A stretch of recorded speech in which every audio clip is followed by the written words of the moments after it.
from Augusta. We're watching News 1226 at 11. After weeks of clear skies, we have rain in the forecast, plus the tropics full of activity that might impact us. Thanks for joining us. I'm Zaina Halliburton, and thank you for watching News 1226 at 11 on WRDW and WAGT, and now streaming live on WRDW+. We're going to get right over to your First Alert meteorologist, Emily Acton, where a First Alert, Emily, has been issued for Monday and Tuesday.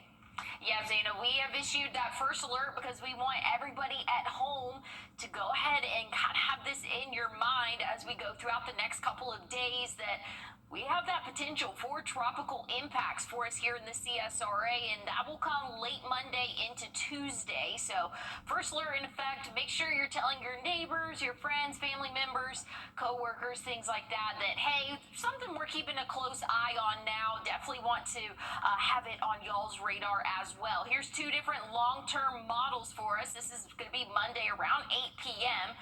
We can see both of these models look very similar. So models are starting to agree a little bit more that potential for a tropical storm or a hurricane will make landfall in South Carolina sometime late Monday night next week. So again, something we're going to continue to keep a close eye on. As of right now, we're just kind of looking at the big picture here, patterns of what we can expect these storms if they are they're anticipated to tilt a little bit, maybe move a little bit northward, a little bit southward. But I will say, with what the models have been projecting right now, we are on the better side of this storm. So still not good to be impacted by a tropical system, but since we are on the left side, that is the weaker storm, or weaker side of the storm, I should say. So I'll have an update on what we can expect with the tropics, and I'll have a look at your Friday night football forecast coming up. We're following breaking news tonight. One person is dead after a crash at the Richmond County-Burke County line on Highway 56. Just in the last hour, officials say both the south and north lanes are back open. This is a look from our crew at Mike Padgett Highway and Highway 56. Within the last 40 minutes, as crews towed a car away and appeared to clear the road. We don't know the name of the person who died or what caused the crash just yet. We'll keep you updated as we learn more. New tonight, the Aiken County homeless housing is not giving up after City Council rejected the first reading of the Arbor Ridge Tiny Homes project. Previous arguments against the tiny homes centered on the location on Dykes Road. So, how are leaders changing their approach to get the project restarted and possibly passed? Your Ethan Hunter is live in the newsroom with more on the push to get the tiny homes approved to help address homelessness in the city. Yeah, after getting voted down, Aiken County Homeless Housing met quickly to figure out next steps and have been in redevelopment ever since. One thing they know for certain is they're not giving up on their mission. Gary McGuire says the Arbor Ridge Transitional Housing Project has been in the works for years. We think it's just great from every point of view. There's no downside to it. His group planned to build tiny homes as transitional housing to address Aiken's homeless problem. The project has faced back and forth discussion for months. Last week, their plan was voted down by City Council. It's not over by far. We're very excited to take our next step. The most recent roadblock is what they're focused on now. We take the City Council's vote, we learn, and we go forward. We'll find an alternate site, and we'll do this. He says their plan should remain close to the same, with tiny houses centered around support services. A new location will be their main focus. Access to services is everything. Otherwise, you just have a tiny house, and that's it. The Dykes Road location that was voted down was near things like a hospital, mental health facility, and a Salvation Army family store. Now they'll have to find new land to address Aiken's growing homeless problem. How many women with children don't have a place to lay their head? How many does it take before it's a problem? Is it 10? Is it 100? To me, it doesn't take very many before we have a concern that we need to deal with. And once a new location is found, it would go to the Planning Commission for their input before heading to City Council, something I'll continue to follow as they work to make this project a reality.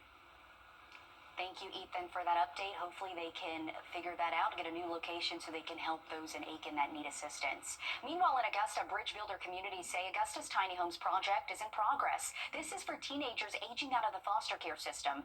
Founder Jackson Drumgold told us back in July the project is facing rising costs that are slowing their work, but the 26 tiny homes are expected to be finished by January of 2026.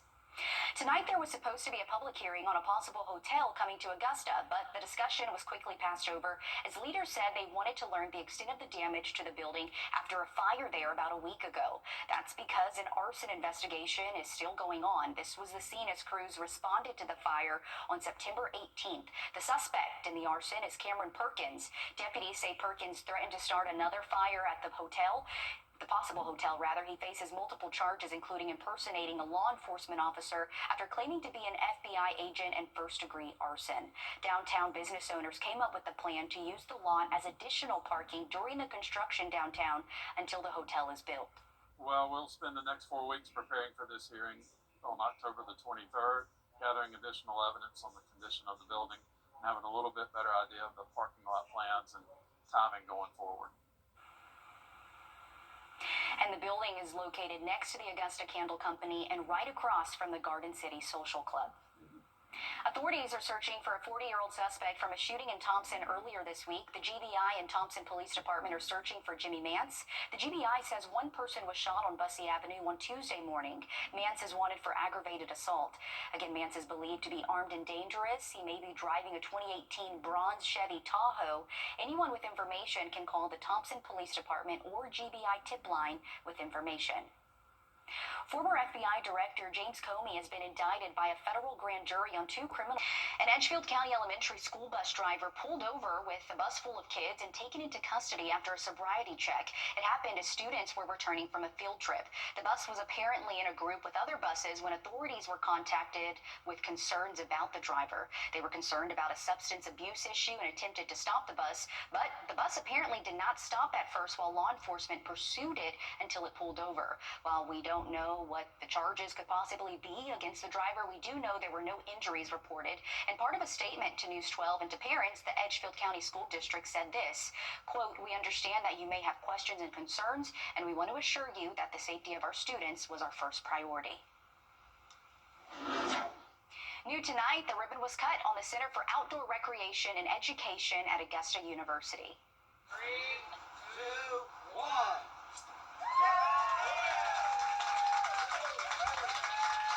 The development was constructed throughout the summer. It features kayaking areas, a challenge course, bike areas, and more. President Dr. Russell King praised the outdoor development for how it can help students. I think one of the things across the country right now, people are focused on getting students outside, getting students out of their dormitories, out of the books for just a moment, for their well-being and for their development. I think when you look at an outdoor recreation activity center like this, that's outside. It's by the canal. It's by the walkways here in town. It's not only going to allow our students an opportunity to grow, to develop, and to refresh and take advantage of the wonderful outdoors that Augusta has to offer, but it's going to do the same thing for our community. And inside, there's a bouldering area that's still under construction. Day 4 of Donation Domination is wrapped up. This is all about Georgia blood donors going up against Alabama blood donors. At last check, Georgia still in the lead over Alabama, up more than 400 points. Tomorrow is the last day to donate blood at any Shepherd Community Blood Center or mobile drive to be counted. When you do donate, you also get free Chick-fil-A and an exclusive t-shirt. We have a link to Shepherd Community Blood Center on our website, wrdw.com. Saturday marks the 1-year anniversary of Hurricane Helene. The city of Augusta will host a ceremony remembering that day. It's at the Heroes Overlook on the Augusta Riverwalk starting at 10.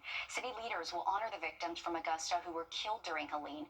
They'll also share recovery updates and pay tribute to the community still recovering from the storm. Here at News 12, we will mark the anniversary with a special called Hurricane Helene 1 year later. This will air on WRDW on Friday from 3 to 3:30, Saturday from 7:30 to 8, and next Monday from 3 to 3:30. It also will air on WAGT Sunday from 7:30 to 8 p.m. Well, looking at your Friday forecast, you're definitely going to want the rain gear as you head out the door, tracking showers and thunderstorms. I'll have a look, though, at what we can expect early next week coming up. A government shutdown's 5 days away unless both parties can work together to pass a short-term spending bill. We have the latest from the White House after the break. You can find ice-cold refreshment right here at Parker's Kitchen. Cool off with a large fountain or frozen drink for just 79 cents. Only at Parker's Kitchen. The News 1226 First Alert Radar Network. With up to 10 times the resolution of other local radars and technology that can pinpoint right down to your street. The First Alert Radar Network. First just got faster. Now, your First Alert weather with meteorologist Emily Acton.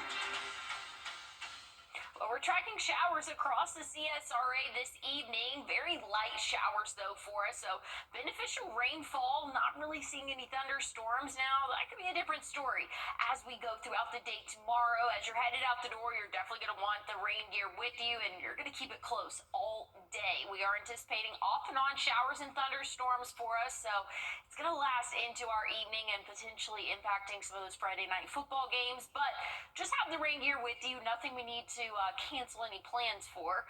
Here's what we're looking at around 7 a.m. Again, scattered showers for us, and once we get around 2, that's when we can start to see some thunderstorms building into our area, becoming a little bit more scattered-like in pattern once we hit around dinner time tomorrow, and then possibly even into the later overnight hours. Still tracking showers and thunderstorms for us here in the CSRA. So very wet forecast, and it doesn't end there. Saturday, waking up, still tracking some light rainfall for us, and then a few scattered showers and thunderstorms later on in the afternoon and evening. So if you have any tailgate plans or just having people over, just know there is that potential for some showers and thunderstorms. Main story, though, as we go into next week, we have that potential for a tropical system to form. This will most likely, this highlighted area will most likely become Imelda here over the next 24 to 48 hours.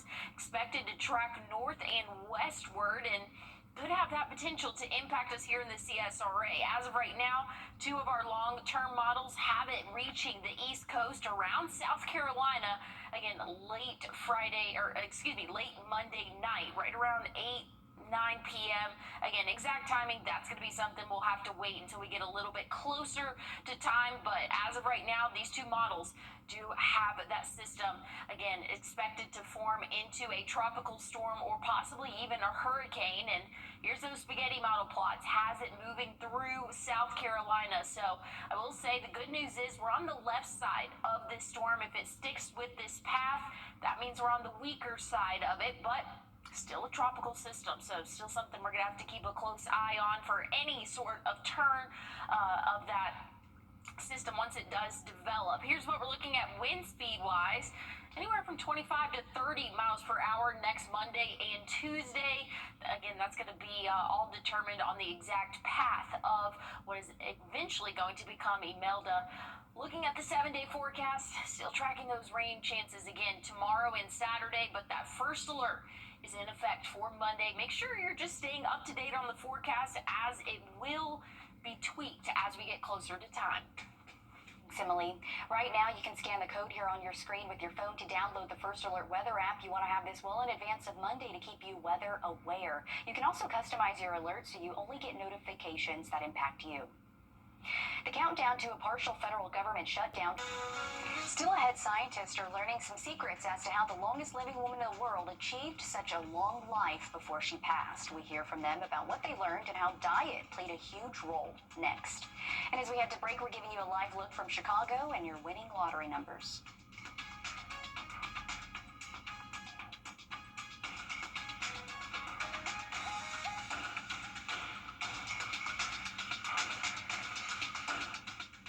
Time and Tip, brought to you by your First Alert weather team.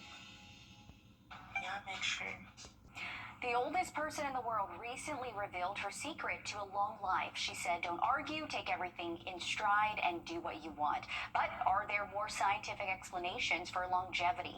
Lee Kinnery reports a woman who died at 117 years old left some clues.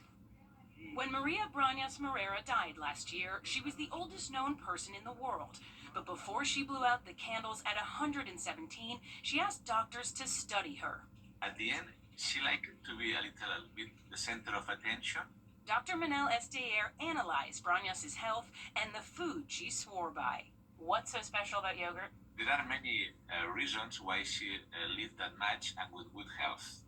One possible component relates to diet, of course. She ate 3 per day, not one, it's a 3 per day. At the end, it reduced inflammation, and chronic inflammation is one of the main causes of aging and disease. Brañas once said yogurt gives life, and hers was a long one. Born in 1907 in San Francisco, but in Spain since she was 8, surviving 2 world wars and 2 pandemics. She had 3 children and 13 great-grandchildren. She was a non-smoker, she never drank alcohol, a diet that was enriched in fish and olive oil and yogurt in this case. After studying Maria, did you start eating more yogurt? So it is true that in the last year I